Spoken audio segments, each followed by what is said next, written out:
So to number 20 in my countdown, and it's called Casablanca, and it's by Marsha Ambrosio.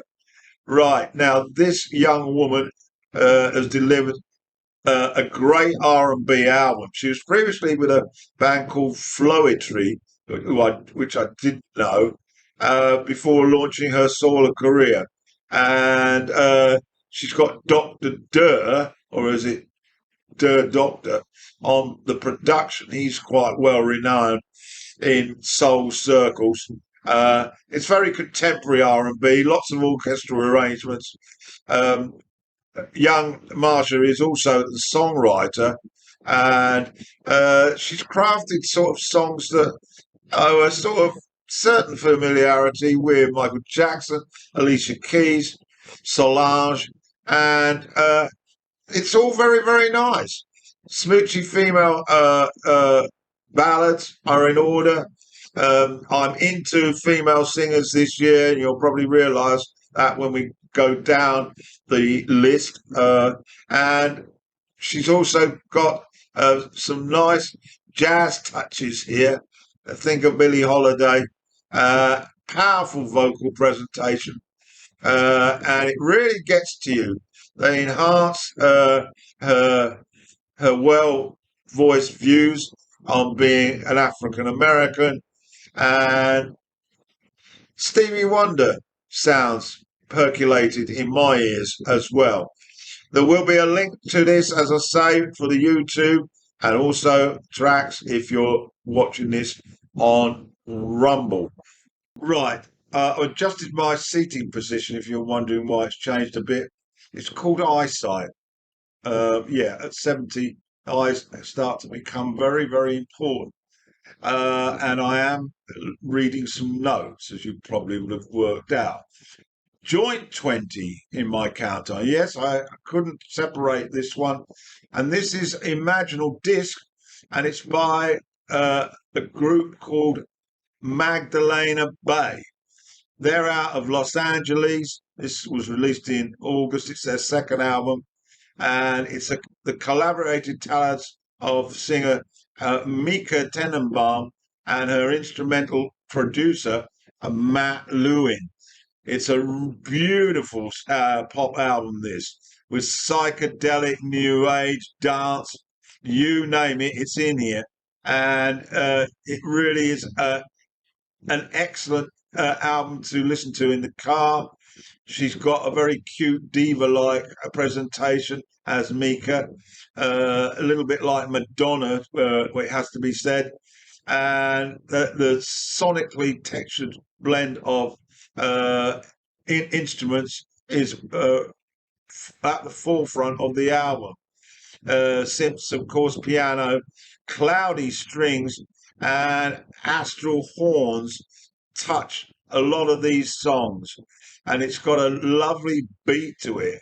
Uh, if I was 20 years younger, I would be listening to this style of music all the time, I think. And particularly on headphones, when I went for a walk the other morning at 8 a.m. here in Thailand, I had this on, and it really made me feel good for the rest of the day. Right, there's a lot to be said about this, but we better move on. Track to think about is Death and Romance. It's a majestic Baroque pop balladry. And another one, Angel on a Satellite. So to my 19th in this countdown, and I've chosen an album that has touched me considerably over the last few days.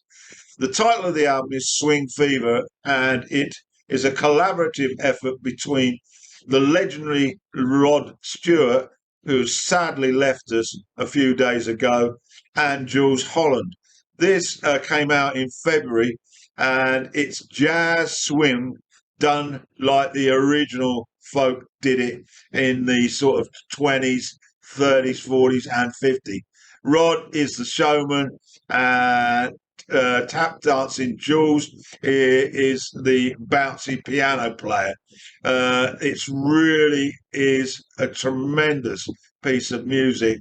It in short doses. I wouldn't put this on every day, but it was a breath of fresh air. It reminded me of the sort of music that I guess my parents would be listening to, in World War II and beyond. Uh, Glenn Miller and all that sort of stuff. Uh, Five American favorite songbooks behind a rod. So he was well versed in these type of old songs. And as I say, sadly, his last. The record is steeped in deep blues, boogie woogie, and other manner of swinging R&B stuff. It's an energetic feast, and one of the highlights I love is Pennies from Heaven.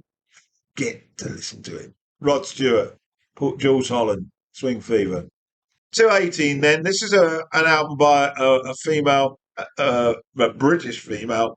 Her name's Jane Weaver, and this is her new album, Love in Constant Spectacle. This is her 12th album. I first got into her a couple of years ago when she did an album called Flock. It's very synthesized, very pop, but a delightful sound, and has a certain amount of influence from early German Kraut music. We're talking about Autobahn, Kraftwerk, although it's much more up to date than that.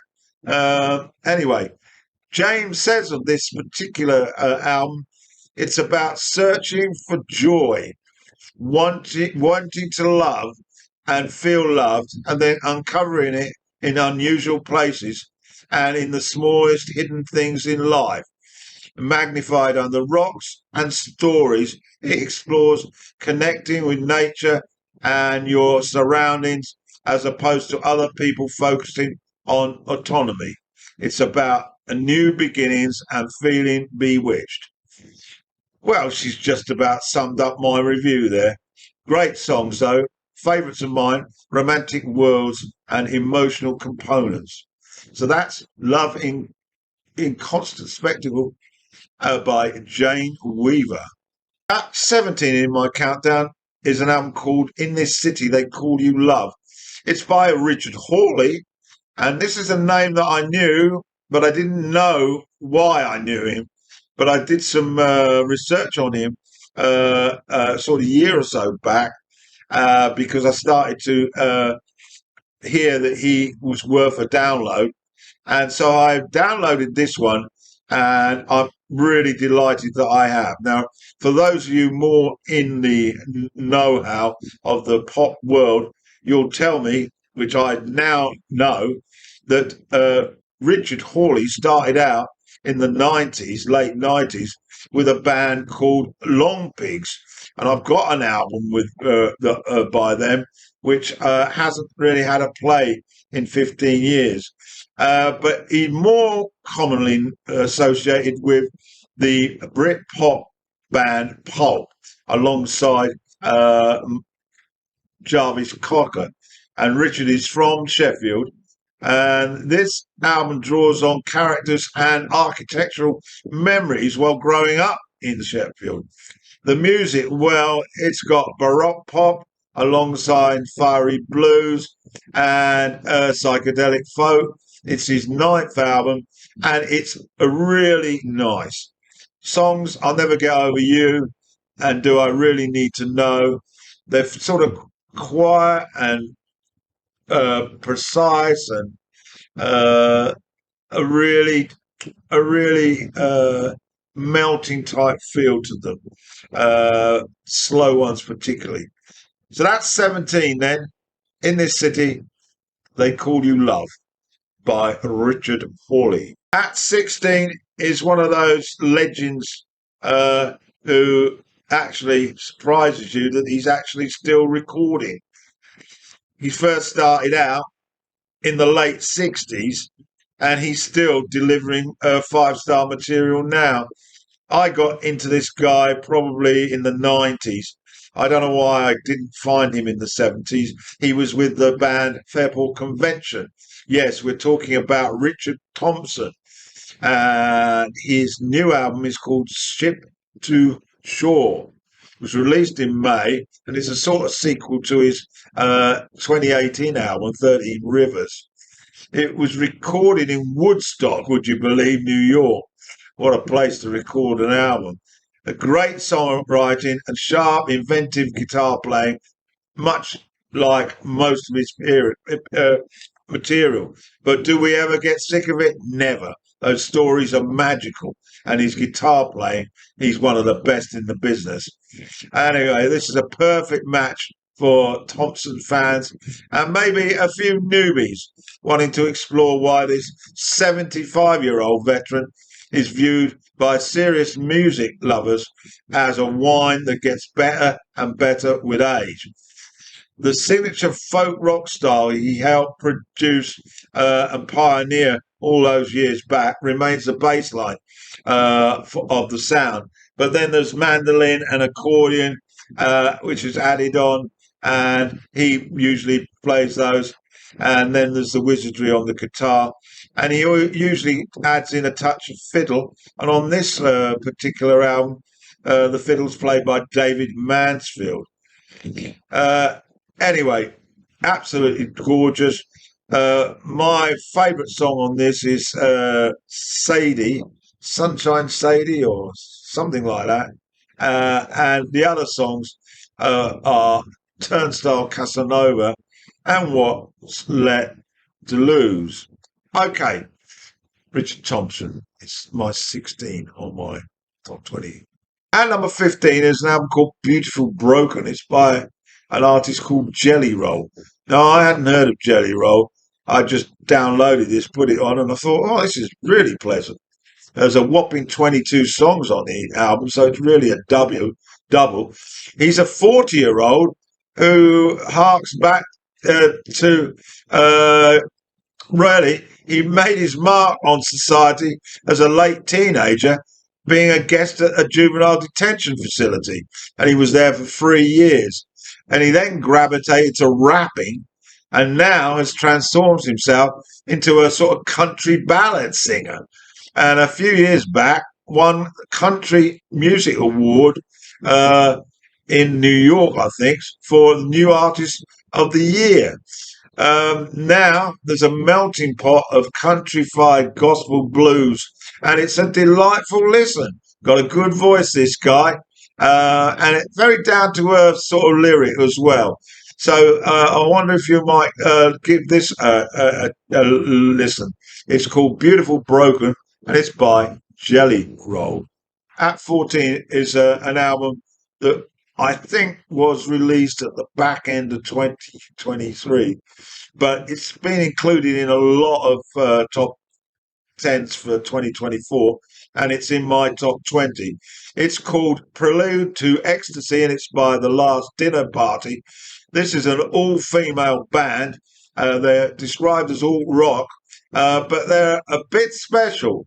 They apparently was on the Rolling Stones tour as the support band, so they must be doing something right if they were introducing the Glimmer Twins. And this is their debut album. It straddles, baroque pop, gothic with panoramic rock, and it's got some delightful tracks on it. And there's a sort of vocal mix which sometimes sounds a little Kate Bush-like, and other times sounds a little bit like Susie Sue from the Banshees. It's got an operatic sort of style to some of the tracks as well. Very, very good. And this band are going to go places. Prelude to Ecstasy, The Last Dinner Party, and it's at 14 in my countdown. I mentioned earlier that I've been into female singers this year, and here's another one at 13 in my countdown. This young African American woman is Andrea Day, and her album is Cassandra Cherith. Now, that name may ring a bell, and it certainly rang a bell with me because she is also an actress, and she starred in the highly acclaimed The United States versus Billie Holiday about, I think it was back in uh, 2019 or 2018, and she won a Golden Globe and a Grammy and was nominated for an Academy Award. Not bad, eh? Anyway, this Cassandra is her second LP. She's been a political activist, this girl as well, particularly involved in the Black Lives Matter, and actually sang at the Democratic Convention in 2016. Anyway, the music is described as funk soul. Songs cover soul noir, soul jazz ballads, and at times sounds like a black Amy Winehouse. She has many highlights, and one of them on this album I penciled in is Nervous. So get to listen to this. It's Cassandra Sherif by Andrea Day. It's my number 13. In May, an album came out by St. Vincent, and it was called All Born Screaming. Now, for those who don't know, St. Vincent is the AKA monocle of Annie Clark. I nearly forgot there. And she received the Grammy Award for Best Alternative Album for her previous album, which was released, I think, 3 years ago, called Daddy's Home. This album is up there with Daddy's Home. Many have said it's better. I haven't heard it enough yet to comment on that, but I do love the language that Annie communicates through her music. Her music takes risks. It's not for the faint-hearted. Reckless starts early in this track list, and it's got a booming tribal chant on top of crashing cymbals and robotic rhythms. Uh, she's also got a voice that sounds a little bit like a female Peter Gabriel. But of course, the sound is very futuristic because that's what her music is about, really. Uh, Broken Man has a seething industrial blues rock sound, which blends theatrically with a sense of real danger that radiates from Clark's snarling vocals and those volcanic guitars. Uh, St. Vincent's echo back to Talking Heads, really. And she did make a collaborative album with one David Byrne about a decade back. Very rhythmic it is, very aggressive though, and very almost industrial rock in places. That's what I've got to say anyway in this brief note about my number 12 slot, All Born Screaming by St. Vincent. My number 11 here is an Australian band. Their name is Hatis Coyote, and this album was released in June. And it's called Live Love Heart Cheat Code. Now, they're very much a mixomatosius, this Australian band, very avant-garde soul with a bit of jazz and funk thrown in, and some hip hop. But forget the hot hip hop. It's a very interesting album. Repeated listens are necessary, though. It's got a very rhythmic journey to it. It's got sort of flute and harp on various tracks, which can create a soft jazz mood, and it also has the ability to sound a little bit like those 70s, 60s giants. They even, in soul, I mean, we even get to hear a sort of snippet of My Girl by the Temptations, which they integrate into a spacey jazz percussion song. Um, so this amalgam of soul and jazz is truly uplifting, and I really have taken to it. It's by Hatis Coyote, and it's called Love Heart Cheat Code.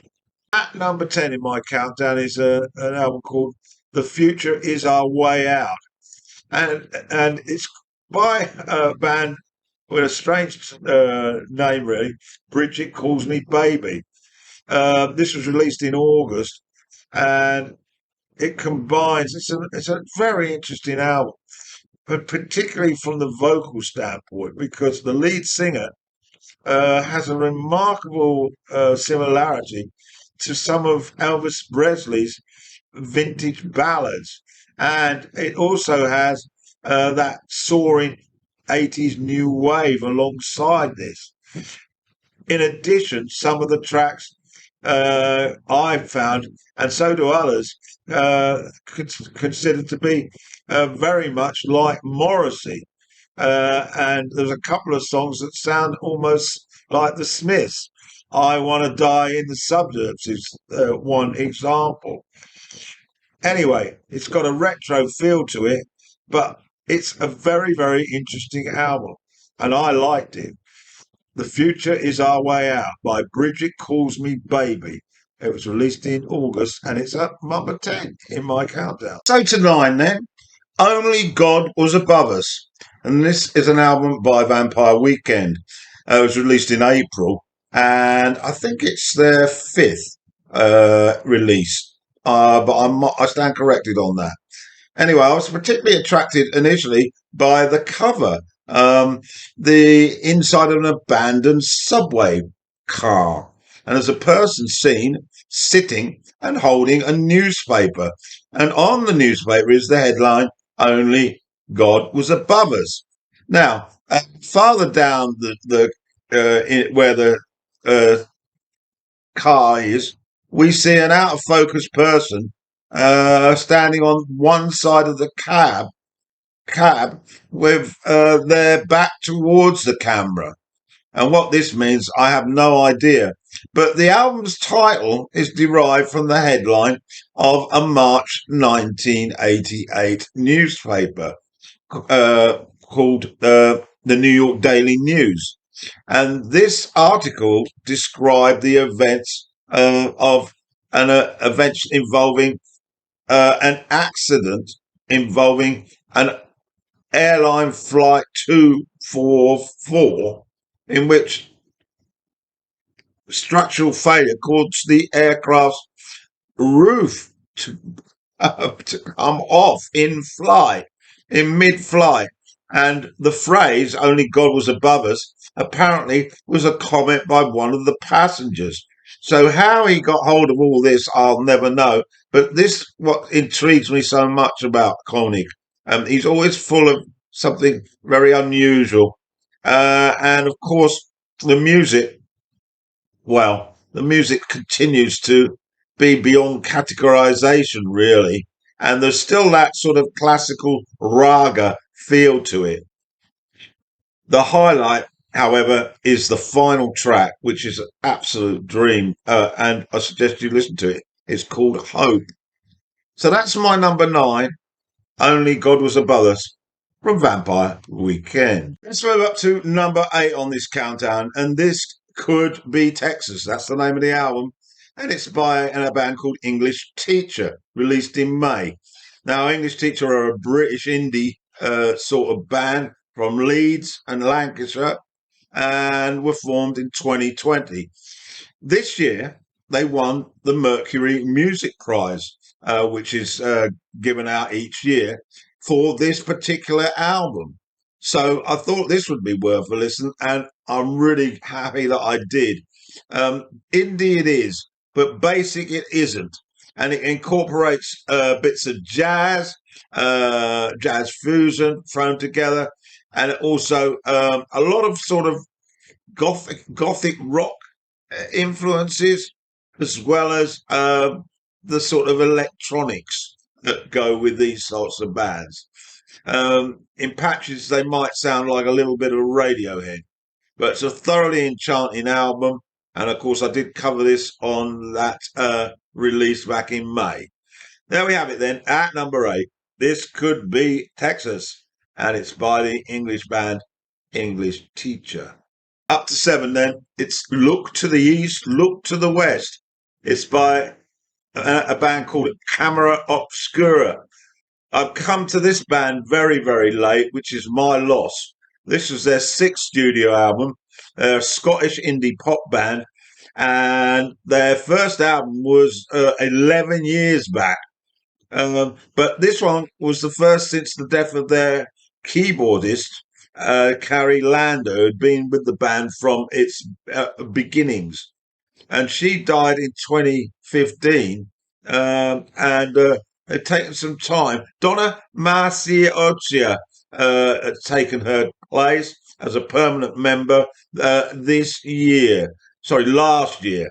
And It's a delightful listen to. It's in the same bag as I suppose Bell and Sebastian, but mightily impressed.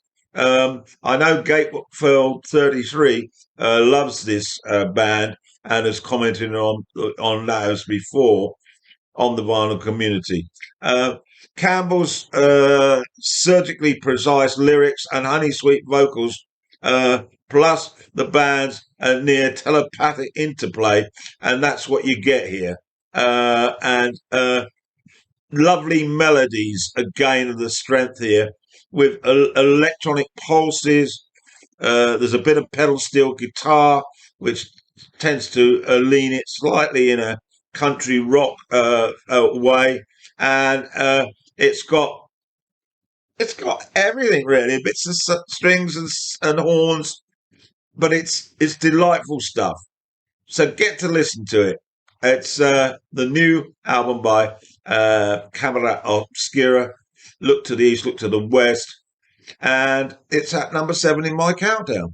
So we're up to number 6 now, and I've chosen A Dream Is All We Know, and this is by the American indie band The Lemon Twigs.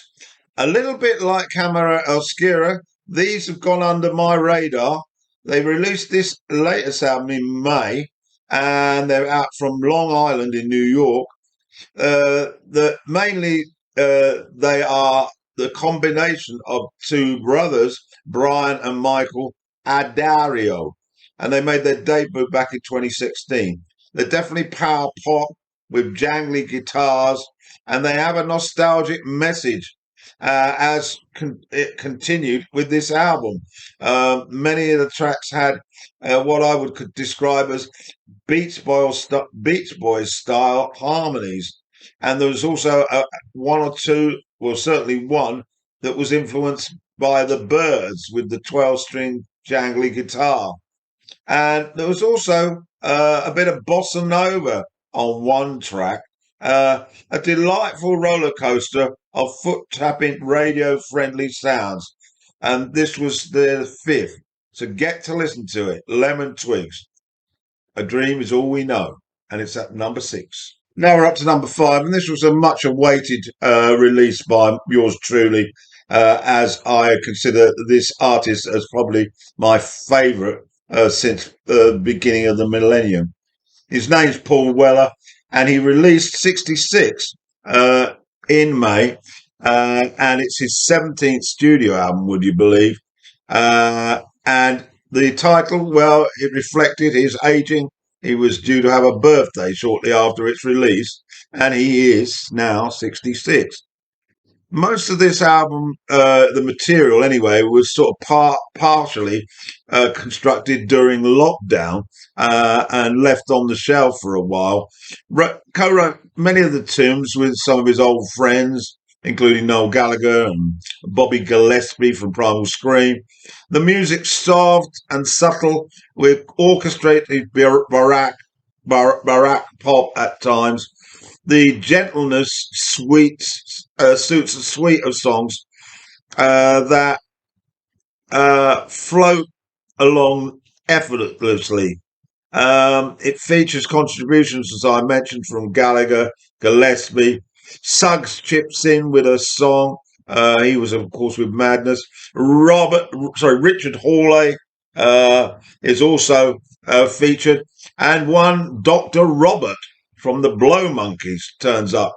And so it has to be said that Paul Weller's reputation means that these artists are dying to appear on his records, and lots of nice string arrangements on here. Some of the old Weller fans who wanted more sort of dirty rock and a bit of blues might be a little bit disappointed with this because it might be construed as a little bit more too much like he's going sort of Elton John direction, or it's all turning a little bit MOR. Well, I disagree with that. This man is about change, and so this is yet another notch on that change belt. So there we have it. At number 5, it's 66. It's by Paul Weller. So at my number 4 was an album released in February by Brittany Howard, and it's called What Now. This is Brittany's second album as a solo artist. She did an album a few years ago called Jamie, which was about quite a personal album about a sibling of hers that died very young, and the sibling was called Jamie. Prior to that, of course, she was the lead singer and the main lyricist for the American band Alabama Shakes, and they delivered two excellent albums, sort of back in the tens. She hasn't put out a lot of stuff, quite a gap between sort of drinks, so to speak. But this album it's full of a typical array of different genres against the backdrop of a voice that's really staggeringly great. Um, there's a bit of blues in here. There's a bit of gospel. There's more than a feel for the soul, and she has a very, very unique style. She her voice is extremely powerful, but she's also can be as delicate as they come. What Now, I think, is a very, very good album, but you've got to listen to it. You might consider it rather overindulgent the first time you hear it, but not for me. I can thoroughly recommend it. So it's my number 4 anyway. What Now by Brittany Howard. So to 3, and this is an album by Sarah Jarosz, and it's called Polaroid Lovers. Sarah Jarosz has become an artist that I'm very interested in. I've been following her music for about 4 years now. I love her gentle vocal delivery.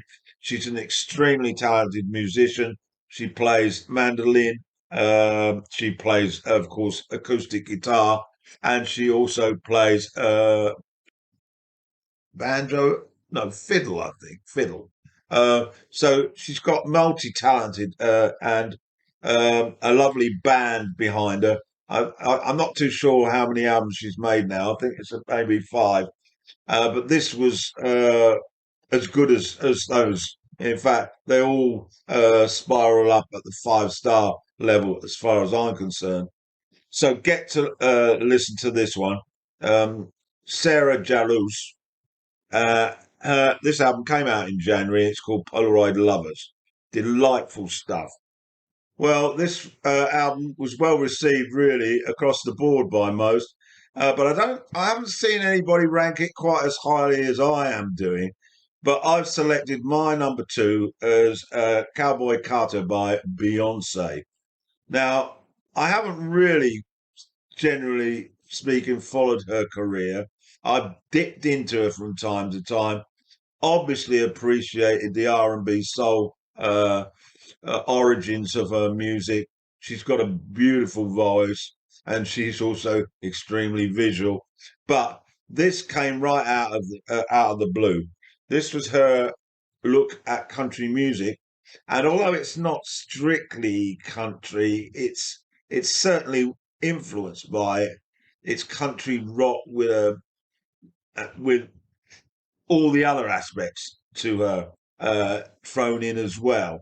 So partially country, I would say. There's a bit of hip hop, there's a bit of funk, a bit of soul, pop, of course, and yeah, we have to say, yeah, a little bit of country rock. Great tracks on here. I'll just remind us of a few of them. Um, Powerful opener by American Requiem, and then track two is McCartney's Blackbird, sang beautifully, I might add, uh, and well worth 3 minutes of your time. Protector is track three, as a rolling acoustic guitar meshes with a gospel feel. Lovely stuff. My Rose is a sort of segue number which moves into um Texas Hold'em, which I really love. Uh, Very cowboyish, very harmonic, and uh, a real sort of feeling of we're down in the deep south with some lovely banjo that feeds its way into the sound. I could go on, but I won't because the video would get too long. Anyway, Cowboy Carter, my number two in my top 20. It's by Beyonce Knowles. So, what's my number one then? Well, it's by a Cuban young woman who probably no one's ever heard of. Her name is Daimi Oracina, and this album came out in March. It was called Alchemy. As I say, she's from Cuba. She oozes with talent. Has a Caribbean feel to this as well, and there's gospel singer-songwriter stuff. It's her fifth album, but she's been out of the studio for 5 years. She was looking for some inspiration prior to this album, and she got some from a Cuban music director, Eduardo Visitante Cabra. Yeah, I'm not too good on the pronunciation. Anyway, she met this guy in Puerto Rico, and they gelled immediately with some demos, and she ended up staying 4 months and completed an album with him. So they must have gelled for certain. Well, I think it's immaculate, and I'm going to go through some of the tracks. A little bit longer on this review, but it is number one. The opening track is in Spanish, Cuesta Tolia el Mar. Uh, Longing for the Sea, I've written whilst listening to this. Aracina handling all the vocals, including the doo-wop style intro. And the producer played everything on this. So it's very much a dynamic duo. And there was lots of percussion intermingled with guitars, keyboards. Beautiful intro. Next up is Por Ti, another Spanish song. Piano layered Latin beats have a bossa nova feel to them. There's some gorgeous horns, and it has a very honky refrain. Suave la Pagio, a great duet here with Arate Babon that melds neo soul, pop, salsa, and contemporary jazz. What a mix! And Coda, which is one of my favourite tracks. This is a very dramatic R&B jam with the strings and horns enmeshed around that vocal sound. And last, I'll mention American Boy. This is pretty funky. It's got staccato-like horns, and it's got the drums are very distinctive, particularly the snares and the hi hats, the electric guitar, keyboard, and a devastating, heartbroken lyric meld together. Uh, you know, and there's a sweet flute solo towards the back end, which just about wraps it up in a beautiful bow. Um, Trumpet as well. No, sorry, I'm just referring to the flute solo, but I won't tell you his name. Um, this is a gorgeous piece of work. I suggest you go and get a listen to it. Alchemy is the name of the album. And that completes my top 20 with all those honourable mentions. just to remind you, if you're on Rumble now, you will be getting 2 tracks from this #1 album, as you will for all of the top 20. The honourable mentions will just be delivering one song for you, but it will still be an extremely long video. For YouTube, copyright, you get the short change basically. You get my mouth and a reference point to go and listen to the music by clicking on a link. Okay, I know it's beyond January the 1st, but a happy new year to you all. And please continue supporting the channel if you can. Hopefully, as there's some moves in social media to relax the censorship, uh, Facebook are about to do this. Maybe YouTube will as well. And then maybe more people will get notifications of my videos. And I am referring to my subs, of course. Okay.